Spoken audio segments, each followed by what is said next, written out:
Bismillahirrahmanirrahim. Assalamu alaikum everyone. This is the lecture of personality psychology I'm going to deliver you, which is about factor analytic trait theory of Raymond Cattell. पहले मैंने आपको lecture का जो है first lecture मैंने आपको दे चुकी हूँ रेमॉन्ड कैटल के लेसन के बारे में. Now this is the second lecture. जैसे कि मैंने आपको पहले बताया था कि रेमॉन्ड कैटल ने जो थ्योरी पर्सनालिटी थ्योरी दी है वो है ट्रेट थ्योरी, यानी कि उसने ट्रेट को बहुत ज़्यादा इम्पोर्टेंस दी है. और अब उसका कहना है कि व्हाट इज़ पर्सनालिटी, और उसने एक स्पेसिफिकेशन इक्वेशन दी है जिसका मतलब है R is equal to FPS, यानी कि Cattell personality in which permits a prediction of what person will do in a given situation, यानी कि पर्सनैलिटी हमें प्रेडिक्ट करवाती है कि एक इंसान जो है एक गिवन सिचुएशन में किस तरह काम करेगा. R जो है वो रिएक्शन है, F फंक्शन है, P is person personality, S is the situation. अच्छा, what are the traits? They are within the traits. Now it becomes clear to predict a person's behavior, or we must know what a trait he possesses and how important they are to situation of interest. Cattell called it the specification equation. अब जैसे इसमें एक formula दिया हुआ है PJ is equal to HGAA plus HGTT.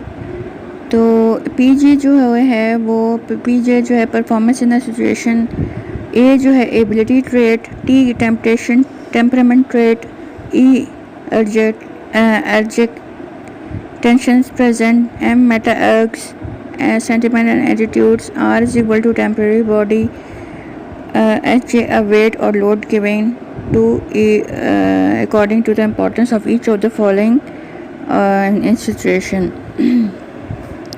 ये formula हमें बताता है कि एक इंसान जो है वो एक सिचुएशन में किस तरह से एक्ट करेगा और वो क्या वेट देता है जो जितने भी आइटम्स हैं. फॉर एग्जांपल, अगर एक पर्सन है वो प्रॉब्लम सॉल्विंग सिचुएशन में है तो ability trait of intelligence will be given the great wait.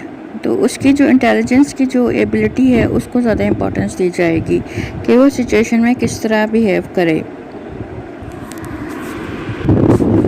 अब where are the traits, traits किधर होती हैं? तो ट्रेट जो होती है ना इंसान के अंदर होती हैं, जिसको वो सामने लाता है और जो है पर्सनैलिटी ट्रेट की वजह से हमें पता लगता है कि इंसान सिचुएशन में किस तरह से एक्ट करेगा.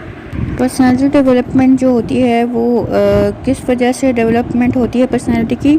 मोटिवेशन की वजह से और लर्निंग की वजह से. अच्छा, कैटल ने कहा 3 टाइप के जो लर्निंग होती है वो इम्पॉर्टेंट पार्ट प्ले करती है इंसान की डेवलपमेंट में.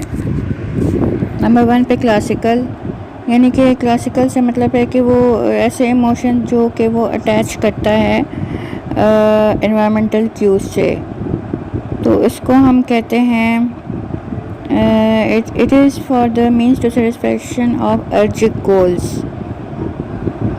दूसरी जो इसकी लर्निंग की काइंड है वो इंस्ट्रूमेंटल है, यानी कि ऑपरेंट. इसमें जो इंसान के जो गोल्स होते हैं वो इंसान किस तरह से उनको मीट करेगा, तो वो आता है इंस्ट्रूमेंटल या ऑपरेंट लर्निंग में.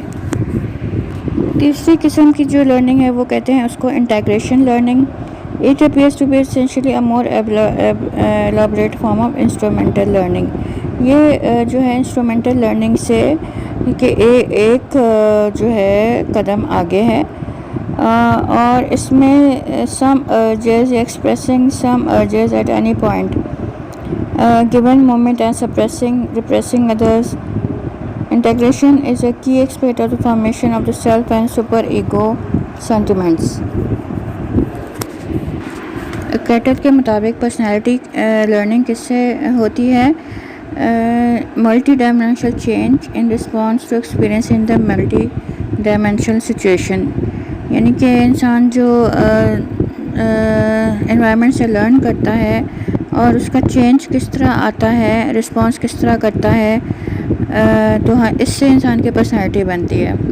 A way of studying personality learning empirically is by means of procedure called adjustment path analysis। एक तरीका पर्सनैलिटी को जो है वो एम्पेरिकली ऑब्जर्व करने का है, उसका नाम है adjustment path analysis. One began with two things, first information about trait. एक तो हमें पता लगता है कि इंफॉर्मेशन यानी कि एक इंसान की क्या खसूसियात हैं, उसके बारे में information. Occurring in number of people, बहुत सारे लोगों में वाक़ा करती है। possibly in response to a period of ordinary life adjustment, and second with a theoretical analysis of various possible path of adjustment such as regression, sublimation, fantasy, neurotic symptoms, and people may take in response to conflict life situations।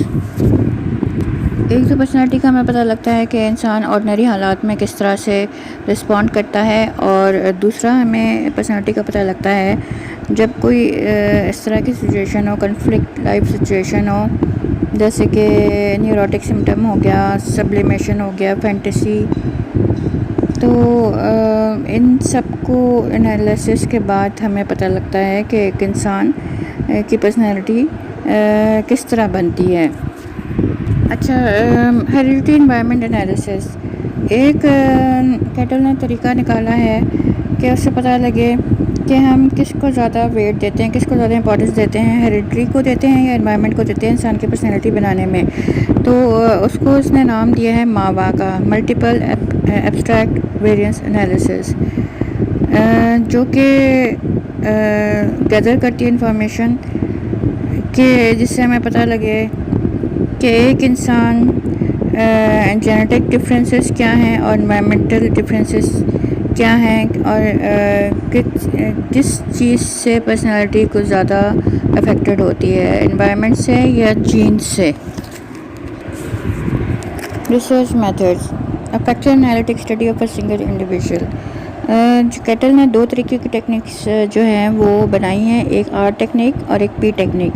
R technique जो है वो factor analytical procedure है, जिसमें correlation वो करता है, बहुत सारे लोगों पर वो रिसर्च करता है और काम करता है, जिससे हमें पता लगे कि उसने क्या असेस किया है और लोगों में क्या जो है ना कॉमन ट्रेड्स हैं। पी टेक्निक है जो कि कोरिलेशन है, जो कि many repeated measures on a single person, एक सिंगल पर्सन पे वो किस तरह उसने काम किया है। और factors can represent unique traits, यानी कि उसमें बहुत सारी जो ट्रेड्स होती हैं वो इंडिविजुअल पर उसने ये काम किया है कि एक इंसान में कितनी यूनिक ट्रेड्स होती हैं। जो सबसे इम्पॉर्टेंट डिस्टिंक्शन कैटल ने की है वो सरफेस ट्रेड। सरफेस ट्रेड वो होती हैं जो कि ओवरली एक्सप्रेस होती हैं, यानी कि हम उनको सामने से देख सकते हैं कि इंसान में ये खसूसियात है, जैसे कि कोई गुस्सीला हो गया या कोई शर्मीला हो गया या कोई जो है मेहनती है, तो ये जो होती है ना हमें ये सामने नज़र आती हैं। और सोर्स ट्रेड जो होती है ना अंडरलाइंग कॉजेज़ होती हैं, यानी कि एक इंसान एक वक्त में किस तरह बिहेव कर रहा है, क्यों बिहेव कर रहा है, तो वो जो क्यों का जो है ना फैक्टर वो है अंडरलाइंग कॉज। तो और source traits are those that are underlying causes of overall behaviour. He feels that most people have about 16 source traits. इसका कहना है कि 16 सोर्स ट्रेड्स होती हैं एक इंसान में, यानी कि अंडरलाइंग कॉजेज जो होती हैं वो 16 होती हैं या सोर्स ट्रेड्स होती हैं। कैटल ने सॉन्डर्स और स्टाइस जो दो साइकोलॉजिस्ट हैं उनके साथ मिलकर उसने 15 फेमस 16 पर्सनैलिटी फैक्टर्स बनाए या 16 PF बनाया 1950 में। जो ये टेस्ट जो था बहुत ज़्यादा वाइडली था, यूज्ड हुआ था प्रेडिक्शन के लिए वोकेशनल और एकेडमिक सक्सेस एंड फेलियर्स में।